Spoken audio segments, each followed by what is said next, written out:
सहारनपुर में बीएसपी के पूर्व एमएलसी हाजी इकबाल के तीसरे घर पर भी आज बुलडोजर चला दिया गया। कल उनके 2 घरों को ढहाया गया था। प्रशासनिक अधिकारियों और पुलिस फोर्स की मौजूदगी में हाजी इकबाल का घर नेस्तनाबूद कर दिया गया। हाजी इकबाल और उनके 4 बेटों पर मिर्जापुर और बेहट थानों में धमकाने और अवैध खनन के मामले दर्ज हैं। जमीनों पर कब्जे और नाबालिग से दुष्कर्म जैसे गंभीर आरोप भी उन पर लगे। ऐसे में अब यूपी में उनके तीसरे घर पर बुलडोजर चल रहे हैं। हाजी इकबाल और उनसे जुड़े हुए लोगों की संपत्तियों पे इस वक्त योगी आदित्यनाथ सरकार का बुलडोजर कार्रवाई कर रहा है। ये सहारनपुर के जिला अधिकारी के दफ्तर और आवास के थोड़ी सी दूरी पे हाजी इकबाल के भाई का मकान है, जिस पे हेवी बुलडोजर से आज चोट की जा रही है और कोशिश ये है कि आज दिन के अंत तक इस बिल्डिंग को, इस 3 माले बिल्डिंग को पूरी तरह से ध्वस्त कर दिया जाए।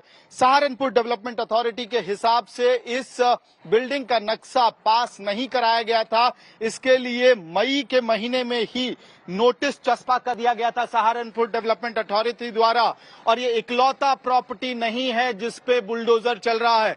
इसी सड़क के दूसरी छोर पे 2 और मकान हैं जिस पे अतिक्रमण हटाने की कार्रवाई कल सहारनपुर डेवलपमेंट अथॉरिटी द्वारा की गई थी।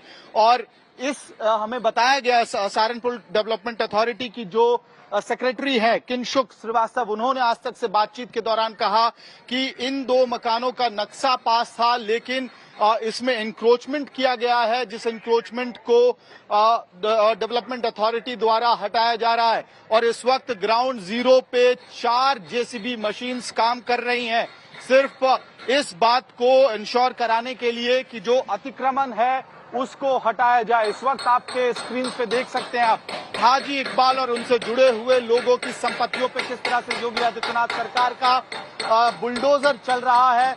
और ये आपको बता दें कि हाजी इकबाल पे कई सारे संगीन मामले दर्ज है सहारनपुर के अंदर, जिसमें इलीगल माइनिंग से लेके जमीन पे अवैध कब्जा करने के भी केसेस हैं। उनकी यूनिवर्सिटी है ग्लोकल यूनिवर्सिटी, जिस पे आरोप है कि उसके कंस्ट्रक्शन में भी कई सारे नियमों का उल्लंघन किया गया था, अवैध तरीके से उस यूनिवर्सिटी को बनाया गया। वो तमाम आरोप दूसरी तरफ है। और जिला के प्रशासनिक अधिकारियों द्वारा आज तक को बताया गया कि हाजी इकबाल और उनसे जुड़े हुए लोगों की तकरीबन 120 करोड़ रुपए की संपत्ति भी कुर्क की गई है। यानी कि एक तरफ योगी आदित्यनाथ सरकार का बुलडोजर हाजी इकबाल और उनसे जुड़े हुए लोगों की संपत्तियों पे चल रहा है, तो दूसरी तरफ हाजी इकबाल से जुड़ी हुई संपत्तियों को कुर्क करने की भी प्रक्रिया लगातार आगे बढ़ती जा रही है। सहारनपुर से वीडियो सहयोगी प्रदीप गुप्ता के साथ मैं अमित भारद्वाज, आज तक के लिए।